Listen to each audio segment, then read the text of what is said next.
It's the real news. I'm Aaron Mate. The governor's race in Georgia is one of the tightest and most closely watched contests in the country in the upcoming midterm elections.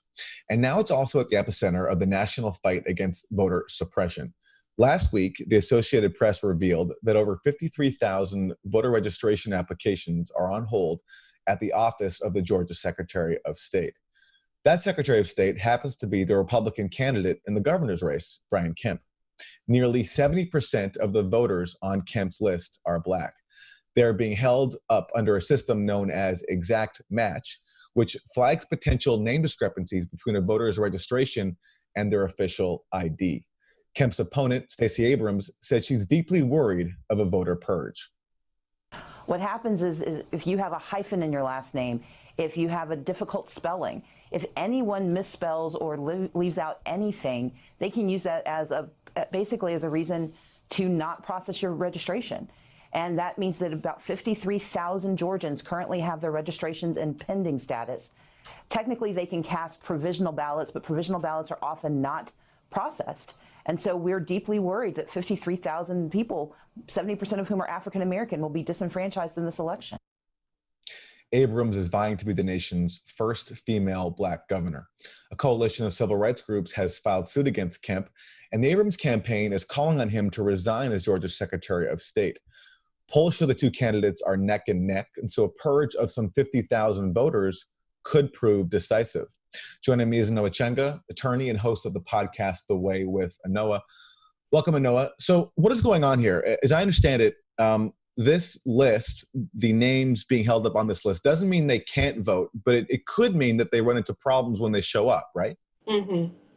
Yeah, part of the concern is that these 53,000 individuals who've had their registration listed as pending, held up for whatever machinations and reasons the Kemp administration comes up with, they may run into issues. They may not understand that they can vote. I mean, it's not like on the website or anywhere that it really explains or gives people information about what process or procedures to take.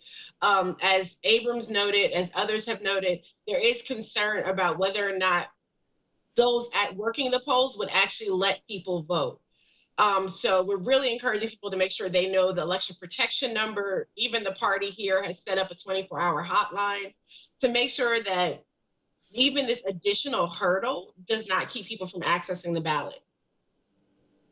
Okay, so let's talk about who Brian Kemp is, because this is not his first entanglement with issues of voter suppression. I want to go to a clip of him speaking to a Republican gathering back in 2014 when he warned about Democrats signing up what he called minority voters and others on the sidelines. In closing, I just wanted to tell you real quick, after we get through this runoff, you know, the Democrats are working hard. There's been all these stories about them, you know, registering all these minority voters that are out there and others that are sitting on the sidelines. And if they can do that, they can win these elections in November.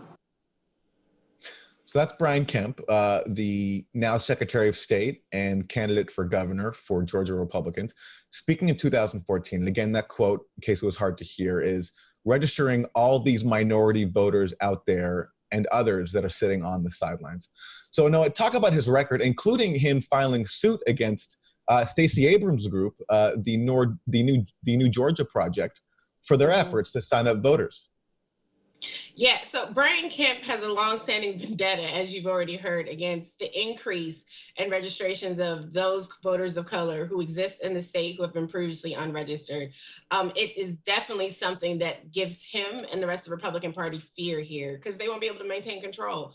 So Brian Kemp in 2014, at the time making those statements, was the Secretary of State and was up for re-election.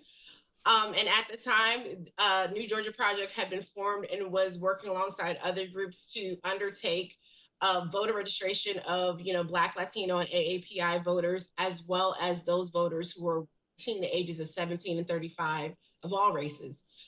We know that these are the demographics that are trending and leaning more progressive, more Democrat, more left.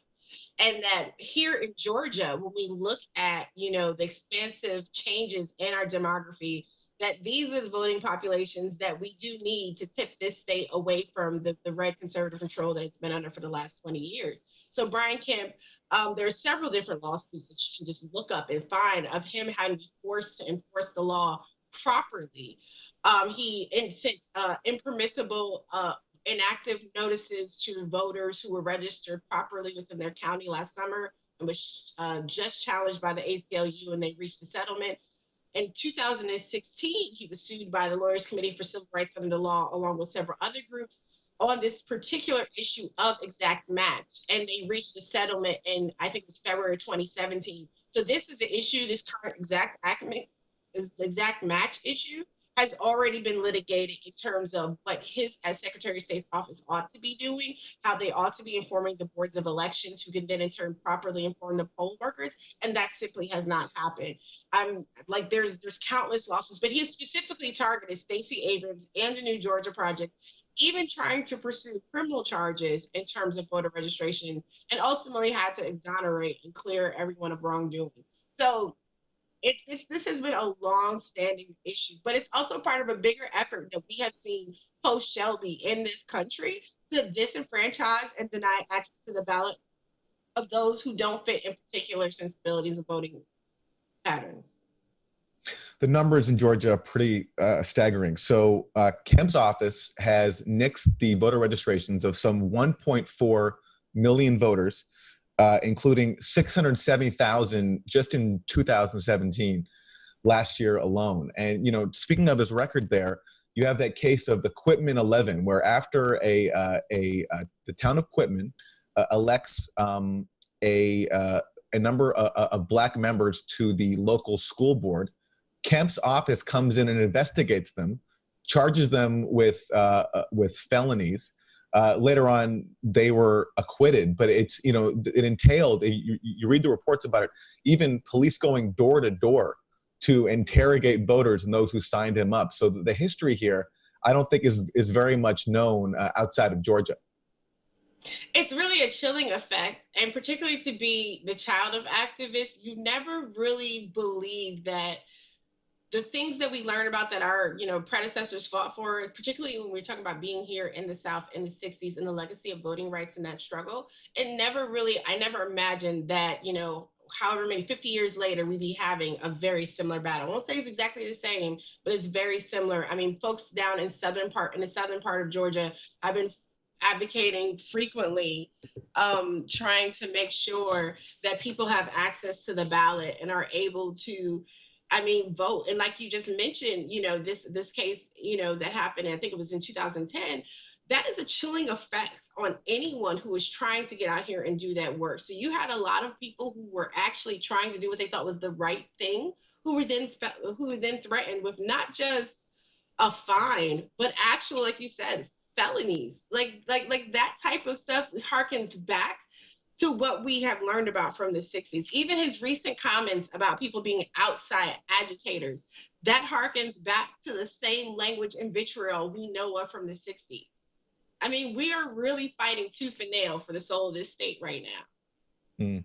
So no, it's interesting in terms of what gets national attention. So this issue of voter suppression and these 52,000 names, 70% Black, that has gotten attention. But what's also gotten attention is the so-called controversy of comments surrounding former Attorney General Eric Holder. He was addressing a gathering of Democratic organizers, and he said comments that the right-wing media have seized on.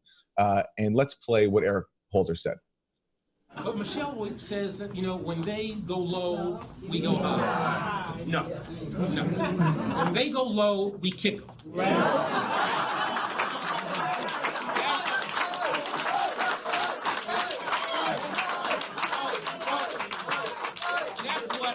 That's what this new Democratic Party is about. We're proud as hell to be Democrats. We're willing to fight for the ideals of the Democratic Party. We're proud of our history, we're proud of our present, and we're proud of the future that we can create for this country. So that's Eric Holder speaking recently to a gathering of Stacey Abrams supporters. Now, that's gotten that's led to accusations of Holder and Abrams supporters advocating violence. But I want to contrast that with a campaign ad from Brian Kemp. This is what Kemp says in a recent campaign ad. I'm Brian Kemp. I'm so conservative. I blow up government spending. I own guns. that no one's taking away. My chainsaw's ready to rip up some regulations. I got a big truck, just in case I need to round up criminal illegals and take them home myself. Yep, I just said that. I'm Brian Kemp. If you want a politically incorrect conservative, that's me. That's an ad from Brian Kemp. So I know you were at that meeting where Eric Holder spoke. What's your response to seeing it being turned into a talking point for Republicans, accusing Holder and by application Abrams of backing violence against Republicans? That they're scared and they really are grasping at straws.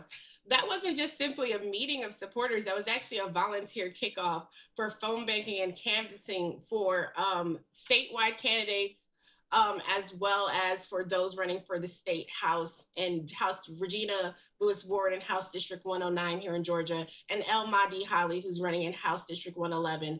Notably, House District 111 is one of the House districts that is a part of the redistricting lawsuit that Eric Holder had his new organization has been pursuing, which you wouldn't know if you listen to any of the commentary from any of the outlets right now.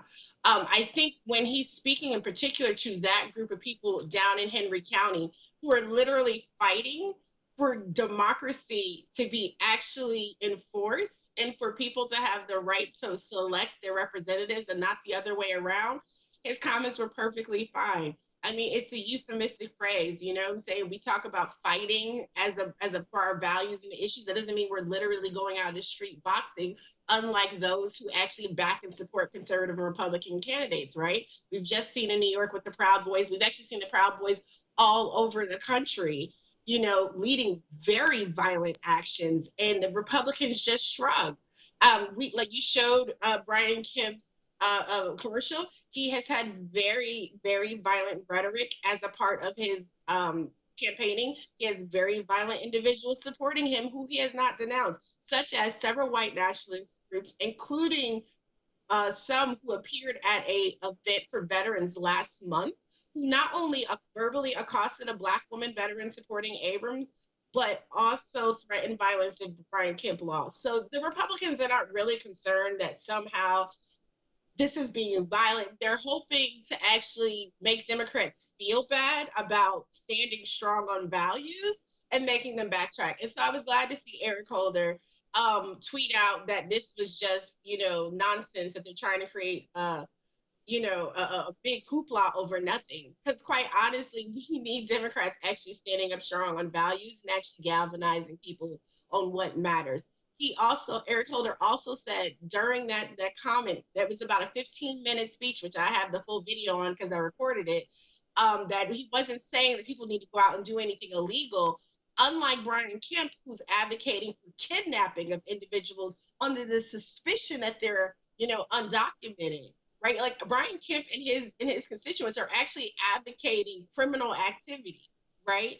And so Eric Holder actually was like, well, I'm not saying that we need to actually do anything illegal. What I'm saying is, because he's smart, he knows that they're going to try and parse and take bits and pieces of what he's saying. The conservatives are doing now the same thing with Stacey Abrams and Elizabeth Warren's comments last week, that undocumented individuals, that everyone counts as a part of the quote unquote blue wave, which does not mean that they're encouraging non-citizens to vote, but that when we vote, we're voting for everyone in our community and that we're representing everyone. So they're going to spin and distort because that's all they got. They can't do anything better.